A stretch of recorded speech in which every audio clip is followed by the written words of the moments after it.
বিষয়, আর সাসপেনশন কিন্তু অধক্ষিপ্ত হয়। সাসপেনশন কিন্তু অধক্ষিপ্ত হয়। তো এই যে ডিফারেন্স, আসলে এই যে ছোটখাটো বিষয়গুলো, এগুলো অনেকেই ইগনোর করে। তো আমি বারবার তোমাদেরকে বলি যে এই ছোটখাটো বিষয়গুলো তোমাদের জানা উচিত, ইগনোর করা ঠিক না। আচ্ছা, যাই হোক, এখন তাহলে আমরা সাসপেনশন জানলাম এবং তার সাথে আমরা কোয়াগুলেশন পড়তে গিয়ে আমাদেরকে কোলয়েডটা জানতে হলো প্রথমে। এখন এই যে কোলয়েড হচ্ছে দুই ধরনের, অর্থাৎ কোলয়েডের দুইটি দশা থাকে। একটি দশা হলো বিস্তৃত দশা, যার পরিমাণ কম থাকে, এবং অপরটি হলো বিস্তার দশা বা বিস্তার মাধ্যম, যার পরিমাণটা বেশি থাকে। যেমন দুধ একটি কোলয়েড, এটি পানিতে চর্বি কণার কোলয়েড। এখানে পানি হলো বিস্তার মাধ্যম এবং চর্বি হলো বিস্তৃত দশা। দেখো কত সুন্দর একটা জিনিস। দুধ হচ্ছে একটা আমাদের কোলয়েড, তাই না? দুধ হলো কোলয়েড। দুধ হলো একটা উৎকৃষ্ট উদাহরণ কোলয়েডের, যেখানে যেহেতু দুধের মধ্যে কি চর্বি কণা এবং পানি দুটি উপাদান দ্বারা দুধ গঠিত, আবার কোলয়েডেরও যেহেতু কোলয়েড, দুধ হচ্ছে কোলয়েড, আর কোলয়েডের দুইটি দশা থাকে বা মাধ্যম থাকে। একটা কি, একটা হচ্ছে বিস্তৃত দশা, একটা হচ্ছে বিস্তৃত দশা। এক নম্বর বিস্তৃত দশা এবং দুই নম্বর হচ্ছে বিস্তার দশা। বিস্তার দশা বা বিস্তার মাধ্যম। তো এখন এই দুধের মধ্যে যেহেতু পানির মধ্যে চর্বি কণাগুলো কোলয়েড আকারে বিস্তৃত থাকে, তাহলে এখানে পানি হচ্ছে আমাদের বিস্তার মাধ্যম। পানিটা হচ্ছে এই দুধের যে পানিটা, এই দুধের পানিটা হচ্ছে আমাদের বিস্তার মাধ্যম, এবং চর্বিটা হচ্ছে এই যে চর্বিটা, এই চর্বিটা হচ্ছে আমাদের বিস্তৃত দশা। ক্লিয়ার?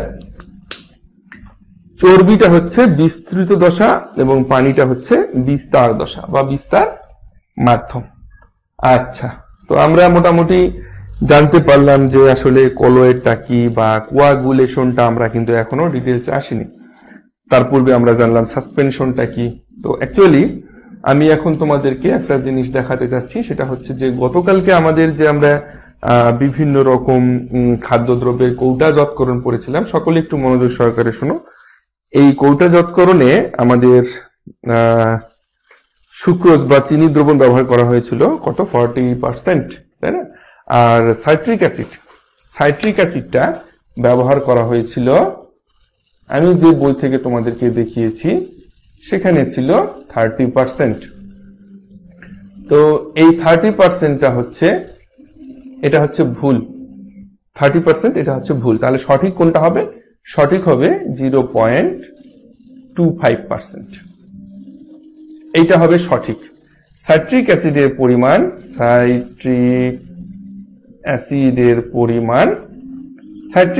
পরিমাণটা হবে 0.25%। ক্লিয়ার? তো আই থিঙ্ক তোমাদের আর এটা নিয়ে কোনো প্রবলেম কারো হবে না। তো তোমরা এই বিষয়টা ক্লিয়ার কিনা?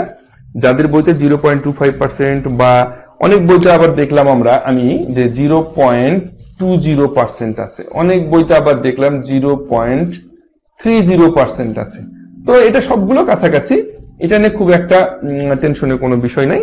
তো 0.20 থাক, 0.25 থাক আর 0.30 থাক, যেটা থাক, যার বইতে যেরকম আছে সেটা পড়বা। কিন্তু অ্যাকচুয়ালি 30% যেটা, এই 30%টা কিন্তু ভুল। তো আমার মনে হয় তোমাদের কাছে বিষয়টা ক্লিয়ার হয়ে গেছে, এবং সেটা ইনফরমেশনটা কোথা থেকে আমি তোমাদেরকে কনফার্ম করলাম, সেটার রেফারেন্সটা আমি তোমাদেরকে দিয়ে দেব। আচ্ছা, এখন এই রেফারেন্সটা দেওয়ার জন্য অ্যাকচুয়ালি আমি তোমাদেরকে তাহলে একটু রেফারেন্সটা দেখাই। তোমরা দেখতে থাকো, আমি তোমাদেরকে আমার কম্পিউটার স্ক্রিনে নিয়ে যাচ্ছি, নিয়ে গিয়ে সেখান থেকে তোমাদেরকে রেফারেন্সটা আমি দেখাচ্ছি।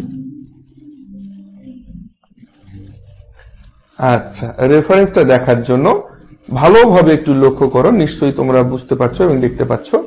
এই যে প্রিভেন্টিং ডার্কেনিং, তো এখানে বলা হচ্ছে এই যে লাস্ট এই যে মার্কিংটা, এটা একটু লক্ষ্য করো ভালো করে, যে drop fluid into a citric acid or lemon juice solution 1 teaspoon food grade citric acid or 1 teaspoon food grade citric acid 1 teaspoon teaspoon মানে হচ্ছে তোমার চা চামচ হ্যাঁ 1 teaspoon citric acid or কি লেখা আছে 4 ভাগের 3 ভাগ 4 ভাগের 3 ভাগ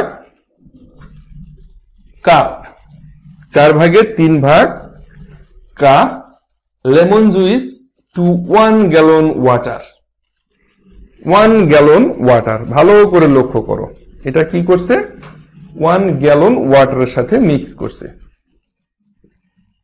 আচ্ছা আমি এখন তোমাদেরকে এই জিনিসটা আচ্ছা এখন 1 গ্যালন ওয়াটার সমান সমান কত অর্থাৎ আরেকবার একটু তোমাদেরকে আমি ক্লিয়ার করি যে drop fluid into a citric acid or lemon juice solution 1 teaspoon food grade citric acid or 4 ভাগের 3 ভাগ cup lemon juice to 1 gallon water এখন তোমাদেরকে জানতে হবে 1 গ্যালন ওয়াটারটা কতখানি এই যে দেখো what is a gallon of water in litres অর্থাৎ 1 গ্যালন ওয়াটার সমান সমান 3.78 1 গ্যালন ওয়াটার সমান সমান 3.78 লিটার ক্লিয়ার আচ্ছা এগুলো কিন্তু আমি বিভিন্ন রকমের ইংলিশ জার্নাল গুলো বা ইংলিশ বিভিন্ন রকমের ব্লগ গুলো গুগল থেকে সার্চ করে আমি বইও দেখেছি এবং শুধুমাত্র বই থেকে না আমি বিভিন্ন গুগল থেকে বিভিন্ন ব্লগ গুলো ঘেটে ঘেটে সার্চ করে বের করেছি তোমাদের জন্য যে এইটা ইনফরমেশন কোনটা সঠিক হবে এখন সকলে বোর্ডে চলো সকলকে এখন আমি আমার বোর্ডে আবার নিয়ে এসেছি আশা করছি এখন তোমাদেরকে আমি আবার বিষয়টা ক্লিয়ার বোঝাতে পারবো আচ্ছা সোহেল রানা তোমাকে আবার বলতে হবে ঠিক আছে আমি আবার বলবো কোনটা বলতে হবে সেটা একটু বলে দিও আর মোহাম্মদ সাকিবুল্লাহ আদাব স্যার কেমন আছেন আজকে বেশি লেট করে ফেললাম ওকে অসুবিধা নেই নেক্সট টাইম অবশ্যই সময় মতো ক্লাসে অ্যাটেন্ড করার চেষ্টা করবে আমি এই জিনিসটা খুব আমি এই জিনিসটা আমার কাছে সেন্সিটিভ একটা বিষয় অর্থাৎ সময়ের কাজ সবাইকে সময় মতো করতে হবে ওকে আচ্ছা দেখো আমি তোমাদেরকে দেখালাম যেটা যে 1 টিস্পুন অর্থাৎ 1 টেবিল চামচ সরি টিস্পুন মানে হচ্ছে 1 চা চামচ 1 টিস্পুন মানে হচ্ছে 1 চা চামচ অথবা ছোট কাপ দিয়ে তোমার 4 ভাগের 3 ভাগ citric acid 0.25%. So how is it? So kindly repeat once again, but don't mind.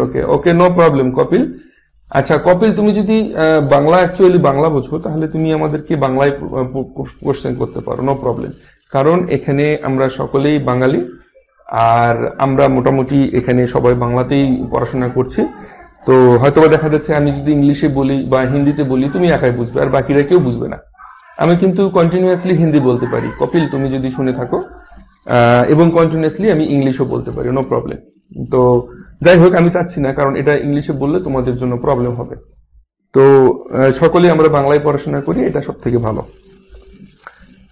আচ্ছা 1 টিস্পুন আমরা দেখলাম কি যে আমাদের লেমন জুস নিতে বলা হচ্ছে বা সাইট্রিক অ্যাসিড অথবা কাপের 4 ভাগে 3 ভাগ নিতে হবে সেটা কার সাথে মিক্সড করতে হবে 1 গ্যালন ওয়াটারের সাথে 1 গ্যালন ওয়াটারের সাথে আর 1 গ্যালন ওয়াটার মানে আমরা দেখতে পেলাম সেটি হচ্ছে 3.78 লিটার বা বলতে গেলে প্রায় 4 লিটার তো প্রায় 4 লিটার পানির মধ্যে যদি আমরা 1 চা চামচ সাইট্রিক অ্যাসিড মিক্স করে দেই তাহলে সেটা তো নিশ্চয়ই 30% হবে না আমি যে বইতে তোমাদেরকে পড়িয়েছি সেটা তো নিশ্চয়ই 30% হবে না তাই না সেটা 100% 0.25% অথবা 0.20% অথবা 0.30% আই থিঙ্ক তোমাদের কাছে বিষয়টা ক্লিয়ার হয়ে গেছে আমি দুটো বই দেখলাম দুটো বইতে দেয়া রয়েছে 0.25% কারো বইতে আবার আমি দেখলাম কালকে তোমরা সবাই মনে হয় বললে যে কারো বইতে রয়েছে 0.20% তো ফাইনালি আমি একটা ডিসিশন নিয়েছি সেটা হচ্ছে যে তোমরা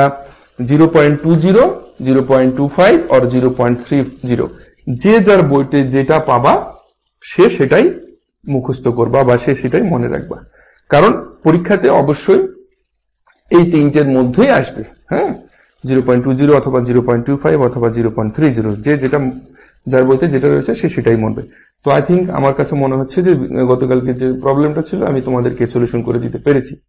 তো তোমরা একটু আমাকে বলো যে তোমরা আসলে অ্যাকচুয়ালি ক্লিয়ার হতে পেরেছো কি না, এটা আমাকে বলতে হবে, জানতে হবে। আচ্ছা, আর আরেকটা কথা বলিনি, সেটা হচ্ছে যে আগামীকালকে শুক্রবার, আগামীকালকে আমি নোটিশ করব অবশ্য যে আগামীকালকে তোমাদের কোনো ক্লাস হবে না। হ্যাঁ, আগামীকালকে কোনো ক্লাস হবে না। আর যারা অ্যাডভান্স কোর্সে জয়েন করছো তাদেরকে নিয়ে আমি জুমে কালকে কিছু বিষয় আলোচনা করব। এটাও আমি অ্যাডভান্স গ্রুপে সেটা আমি নোটিশ করে দেবো। যারা অ্যাডভান্স কোর্সে জয়েন করেছো অলরেডি বা যারা জয়েন করতে চাচ্ছ আমার সাথে যোগাযোগ করো। আগামীকালকে জুমে অ্যাডভান্স গ্রুপে এটাও আমি নোটিশ করব। আচ্ছা ইয়াসমিন, এখন আর এটা নিয়ে কোনো ঝামেলা নেই, থ্যাংক ইউ। আচ্ছা, আমার মনে হয় আর আগামীকালকে যেটা বলছিলাম যে আগামীকালকে শুক্রবার তোমাদের সাথে আমি নোটিশ করব অ্যাডভান্স গ্রুপে নোটিশ করব, অসুবিধা নেই। অ্যাডভান্সের স্টুডেন্ট যারা আছো তাদের সবকিছু অ্যাডভান্স গ্রুপে নোটিশ করা হবে, টেনশন করার কোনো কারণ নেই।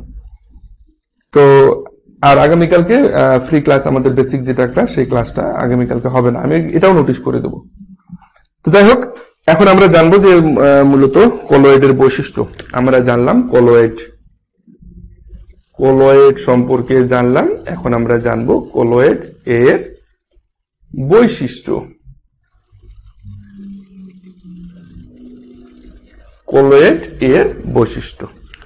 দেখো, এগুলো তোমাদের বইতে যদি না থাকে তাহলে অবশ্যই একটু নোট করে নিও, আর যদি বইতে থাকে তাহলে একটু আমার সঙ্গে সঙ্গে তোমরা একটু পড়ে নাও, তাহলে তোমাদের কাছে ক্লিয়ার হয়ে যাবে বিষয়টা।